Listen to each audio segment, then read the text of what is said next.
ان کا فون بھی بستر پر ہی پڑا ہوا تھا۔ میں ان پر یہ شک بھی نہیں کر سکتی تھی کہ وہ کسی عورت سے بات کرتے تھے۔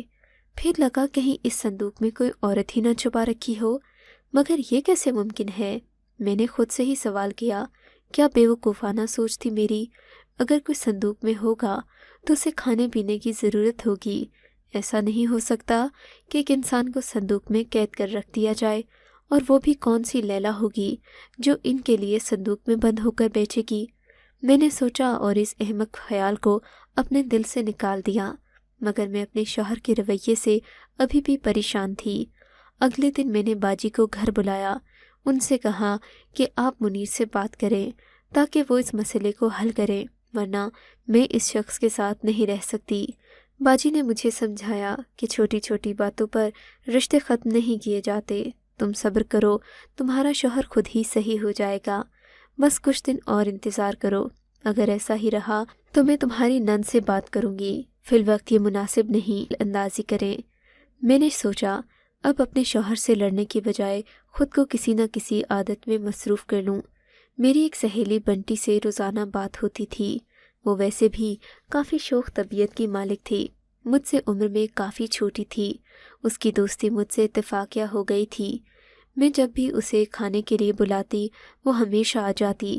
کھانے پینے والی لڑکی تھی، کسی بات کو دل پر نہ لیتی اور بات کرنے کے لیے ہمیشہ میرے ساتھ فون پر موجود ہوتی۔ اس کی یہی بات مجھے اچھی لگتی تھی۔ میں نے اس دن بھی بنٹی سے کہا، تم آ جاؤ، ہم مارکیٹ میں شاپنگ کرنے چلتے ہیں۔ بنٹی مجھ سے باتیں کرتی تو میرا دل ہلکا ہو جاتا۔ اس نے مجھ سے کہا کہ فلاں جگہ آ جاؤ۔ میں بھی گھر سے تیار ہو کر نکل گئی، مگر میں جانتی تھی کہ بنٹی ہمیشہ لیٹ ہی آئے گی، اس لیے میں کپڑے دیکھنے ایک دکان میں چلی گئی۔ ساتھ ساتھ میں اپنا فون بھی دیکھ رہی تھی کہ شاید بنٹی کا فون آ جائے۔ کافی دیر گزر گئی تھی، ابھی تک اس نے مجھ سے رابطہ نہیں کیا تھا۔ اب مجھے پریشانی ہونے لگی۔ بنٹی کو فون کرتی میں دکان سے باہر نکلی۔ مجھے لگا کوئی میرا پیچھا کر رہا ہے۔ میں تیز تیز قدم بڑھانے لگی۔ تھوڑا آگے جا کر میں پیچھے مڑنے کو ہی تھی کہ کسی نے میرے منہ پر رومال رکھا اور کھینچ کر مجھے گاڑی میں ڈال دیا۔ میں نے ہاتھ پاؤں مارے، مگر کسی نے اس قدر مضبوطی سے گرفت رکھی کہ مجھے چیخنے چلانے کا موقع بھی نہیں دیا۔ میں یوں ہی ہاتھ پاؤں مارتی گاڑی میں بٹھا دی گئی۔ گاڑی میں مجھے ہوش نہ رہا، میرا ذہن تاریکیوں میں ڈوبتا گیا، ہوش و حواس سے بیگانہ ہو گئی تو گاڑی اپنے سفر پر چل پڑی۔ کافی دیر کے بعد گاڑی ایک جگہ رکی۔ میرا ذہن نیم کنودگی میں تھا۔ مجھے اسی طرح سے گھسیٹ کر دروازے سے باہر نکالا گیا۔ میں نے دیکھا ایک نقاب والا چہرہ مجھے گھسیٹ کر کمرے کے اندر لا رہا تھا۔ میری تو جان نکلی جا رہی تھی۔ میں اپنے شوہر کے بارے میں سوچ رہی تھی، جس کا رویہ مجھ سے پہلے ہی خراب تھا۔ اب اگر اسے یہ سب پتہ چلے گا، کیا وہ مجھے اس سب کے ساتھ قبول کرے گا؟ ہرگز نہیں۔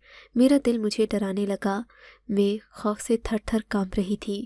میں ہوش میں آ چکی تھی، شاید کہ تھوڑی دیر کے لیے ہی مجھے بے ہوش کیا گیا تھا۔ میں دل ہی دل میں اپنے رب سے مدد مانگنے لگی۔ میں سوچ رہی تھی نہ جانے میرے ساتھ کیا سلوک کیا جائے گا۔ ایک تاریک کمرے میں بیٹھی تھی کہ تبھی کمرے کا دروازہ کھلا۔ میں خوف سے سمٹ کر رہ گئی۔ آنے والے نے ایک لمحے میں کمرے کو روشنی سے نہلا دیا۔ سامنے ایک لمبا چوڑا لہیم شہیم شخص کھڑا تھا۔ یہ قد و قامت تو میرے شوہر کی سی لگتی تھی۔ میں نے اس کی آنکھوں میں جھانکا، یہ تو میرے شوہر کی آنکھیں ہیں۔ میرے دل کو تسلی ہوئی، تو کیا منیر مجھے بچانے آئے ہیں؟ میں نے دل میں سوچا۔ اگلے ہی لمحے اس شخص نے نقاب اتار دیا۔ یہ دیکھ کر میری جان میں جان آئی کہ سامنے کھڑا شخص کوئی اور نہیں بلکہ منیر ہی تھے۔ منیر، آپ آ گئے، مجھے بچا لیں، نہ جانے یہ لوگ کون ہیں، مجھے کیوں اٹھا لائے ہیں۔ میں ان کے پاؤں پڑ گئی۔ میں جانتی تھی ان کے دل میں میرے لیے کوئی نہ کوئی غلط فہمی ضرور پیدا ہوگی، تبھی ان سے معافیا مانگنے لگی۔ انہوں نے مجھے بالوں سے کھینچ کر اوپر اٹھایا۔ میں تو ان سے رحم دلانہ رویے کی توقع کر رہی تھی، مگر ان کی باتیں تو کسی طوفان کا پیش خیمہ تھیں۔ تب انہوں نے میری آنکھوں میں آنکھیں ڈال کر انتہائی صفاقانہ لہجے میں پوچھا، بتاؤ تم آج کس سے ملنے جا رہی تھی؟ منیر، آپ کیسی باتیں کر رہے ہیں؟ میں نے تڑپ کر کہا۔ آپ ایسا سوچ بھی کیسے سکتے ہیں کہ میں کسی سے ملنے جاؤں گی؟ میں نے تڑپ کر کہا۔ جو پوچھا ہے اس کا جواب دو۔ منیر نے سختی سے کہا۔ منیر، میں تو بنٹی سے، میری سہیلی ہے، مجھ سے اکثر ملنے آتی ہے۔ اچھا، تو پھر وہ آئی کیوں نہیں؟ تم مجھے دیکھ کر ادھر ادھر کیوں ہو رہی تھی؟ مال میں تم نے مجھے دیکھا تھا نا؟ نہیں منیر، میں نے آپ کو نہیں دیکھا۔ میں نے حاضر جوابی سے کام لیا۔ میں جانتا ہوں تم مجھے ہی دیکھ کر وہاں سے باہر نکلی تھی، ورنہ تو تم اپنے دوست سے ملنے جا رہی تھی نا؟ منیر نے دھیمے لہجے میں کہا۔ لگتا تھا جیسے آج وہ میری جان لے لیں گے۔ جانتی ہو میں تمہیں یہاں کیوں لایا ہوں؟ منیر تقریباً مجھ پر چلانے لگے۔ نہیں، کیا آپ مجھے یہاں لائے ہیں؟ مجھ پر حیرت کا ایک اور پہاڑ ٹوٹ پڑا۔ بھلا کوئی شوہر اپنی ہی بیوی کو اغوا کر کے دور دراز گھر میں کیوں لائے گا؟ اس لیے کہ تمہیں تمہارے کیے کی سزا دے سکوں۔ آج تمہاری چیخیں ان کمروں کو سنائی دیں گی۔ تمہیں اذیت ناک موت ماروں گا اور کبھی تمہاری بے وفائی کو نہیں بھولوں گا۔ منیر، آپ مجھے ایک موقع دیں۔ میں نے اس وقت مصلحت اور ٹھنڈے دماغ سے کام لیا۔ ان کے سر پر نہ جانے کون سا بھوت سوار تھا۔ میں آپ کو سب کچھ بتاتی ہوں۔ میں ابھی بنٹی کو کال کروں گی، آپ کے سامنے بات کروں گی۔ میں باتوں باتوں میں اس سے پوچھوں گی۔ آپ خود اندازہ لگا لیجئے گا کہ وہی آج مجھ سے ملنے آ رہی تھی، میں اور کسی سے ملنے نہیں گئی۔ تبھی میں نے اپنے پرس سے فون نکالا تو اس پر بنٹی کی کئی کالز آ چکے تھے۔ میں نے اسے کال بیک کی، لاؤڈ سپیکر آن کیا تو وہ بہت غصے میں تھی۔ بولی، میں تمہارا انتظار کرتے کرتے چلی گئی لیکن تم نہیں آئی۔ مجھے بہت برا لگا، آئندہ تم سے ملنے کبھی نہیں آؤں گی۔ تم امیر لوگ خود کو نہ جانے سمجھتے کیا ہو۔ بنٹی کی باتیں سن کر میرے شوہر کو یقین ہو گیا کہ میں کسی لڑکے سے نہیں بلکہ اپنی سہیلی سے ملنے جا رہی تھی۔ تب منیر نے میرے ہاتھ پاؤں کھولے اور مجھے گاڑی میں ڈال کر گھر لے آئے۔ وہ بہت شرمندہ لگ رہے تھے، ان کی نظریں جھکی ہوئی تھیں، مگر میں بہت کچھ سوچ شخص کے ساتھ اب اپنی بقیہ زندگی خراب نہیں کروں گی۔ جانتی ہوں کیسے شکی انسان کو برداشت کرنا ساری زندگی مشکل ہوتا ہے۔ گھر آ کر منیر میرے پاؤں پڑ گئے۔ خدا کے لیے سدرا، مجھے معاف کر دو، میں نے تم پر شک کیا۔ تبھی اس صندوق سے آواز آنے لگی جو انہوں نے میرے بیڈ کے قریب رکھا تھا۔ میں یہ سن کر حیران رہ گئی کہ یہ آواز کسی اور کی نہیں بلکہ خود کال پر باتیں کرتے ہوئے میری آواز تھی۔ یہ کیا ہے منیر؟ میں نے اس کالے بکسے کی طرف اشارہ کر کے کہا۔ میں نے کہا نا، میں تم پر شک کرنے لگ گیا تھا۔ شادی کے بعد جب تم پہلی بار میکے گئی، وہاں جا کر تم بہت خوش تھیں، جبکہ سسرال میں تمہارا رویہ عجیب سا تھا۔ تم نے صحیح سے مجھ سے بات بھی نہیں کی، جبکہ میکے جاتے ہی تمہارا چہرہ کھل اٹھا۔ میں نے تمہاری اور بھی کئی حرکتوں سے اس بات کو محسوس کیا کہ تم صرف میکے جا کر خوش ہوتی ہو، یہاں آ کر تم میرے ساتھ خوش نہیں ہوتی۔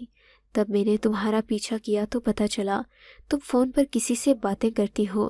میرے اندازے کے مطابق تو وہ کوئی لڑکا تھا، لیکن اس کے ساتھ تمہارا دوستانہ رویہ دیکھ کر میرے تن بدن میں آگ لگ گئی۔ تب میں نے تمہاری جاسوسی کرنے کا سوچا۔ میں نے تمہارے میکے جانے کے بعد کمرے میں ایک انتہائی حساس کال ریکارڈر رکھا، مگر پھر سوچا تم کہیں صفائی کرتے یا جھاڑو لگاتے، اس ریکارڈر کو پھینک ہی نہ دو۔ پھر میں نے اسے ایک باکس میں بند کیا تاکہ اسے کوئی ہلا نہ سکے، تالا لگا کر یہیں پر رکھ دیا تاکہ اس میں تم جو کچھ بھی بات کرو ریکارڈ ہوتی رہے، اور میں گھر آنے کے بعد تمہاری آواز سنتا تھا کہ تم دن بھر کس کس سے بات کرتی رہیں۔ آج کل دنیا بہت ترقی کر چکی ہے، ہر قسم کے آلات دستیاب ہیں۔ میرے ایک دوست نے ہی مجھے یہ مشورہ دیا تھا کہ تم اپنی بیوی کی جاسوسی اس طریقے سے کرو، وہ کبھی بچ کر نہیں جائے گی۔ منیر کی بات اب میری سمجھ میں آئی۔ دراصل میری سہیلی بنٹی، جو مجھ سے عمر میں کافی چھوٹی تھی، اکثر مجھ سے لڑکے کی طرح بات کرتی، مجھے کہتی کہ میں لڑکی نہیں ہوں بلکہ ایک سخت قسم کا مرد ہوں جسے زندگی میں کوئی ہرا نہیں سکتا۔ یہ اس کی بچکانہ باتیں تھیں، اسی وجہ سے زندگی سے بھرپور یہ لڑکی مجھے بھی پسند تھی اور میری اس سے دوستی بھی اسی بنیاد پر ہوئی تھی۔ مگر بنٹی مجھ سے بات کرتے وقت اس بات کا احساس نہ کرتی کہ میں شادی شدہ عورت ہوں۔ اس کی ان باتوں کی وجہ سے میرا شوہر مجھ پر شک بھی کر سکتا ہے۔ وہ کہتی کہ جو مرد تم پر شک کرے وہ تمہارا نہیں۔ تب اس کی باتیں میں سن کر ہنس دیتی، مگر میرے شوہر کو یہی باتیں مشکوک لگیں اور انہوں نے مجھ سے پوچھنے کی بجائے میری جاسوسی کرنا شروع کر دی۔ یوں غلط فہمیاں مزید بڑھتی گئیں اور زندگی مشکل ہوتی گئی۔ اس دن تو منیر نے مجھے منا لیا۔ میں نے اپنے گھر والوں سے صاف کہہ دیا کہ میں ایسے شکی انسان کے ساتھ ہرگز اپنی زندگی برباد نہیں کر سکتی۔ میرے امی ابو نے اس معاملے میں میرا بھرپور ساتھ دیا۔ اگلے ہی دن ابو نے خلا کا کیس دائر کرنے کا فیصلہ لے لیا تھا۔ ہفتے بعد کورٹ سے میرے شوہر کو نوٹس چلا گیا۔ تب ان کو ہوش آیا اور یہ اپنے ہاتھوں پر چلتے میرے ماں باپ کے گھر آئے۔ انہوں نے مجھے لاکھ سمجھانے کی کوشش کی، بولے کہ مجھ سے غلطی ہو گئی، مگر میں نے ان کی کسی بات پر یقین نہیں کیا۔ میں جانتی ہوں اور یہی سمجھتی ہوں کہ ایک شک کرنے والے مرد کے ساتھ زندگی گزارنا کسی عذاب سے کم نہیں۔ میں نے منیر سے کہہ دیا کہ میں ان کے ساتھ زندگی کا 1 منٹ مزید ضائع نہیں کروں گی، مگر وہ ہار ماننے پر راضی نہ تھے۔ بولے میں کسی نہ کسی طرح تمہیں منا ہی لوں گا، پر میں نے بھی ضد کی انتہا کر دی۔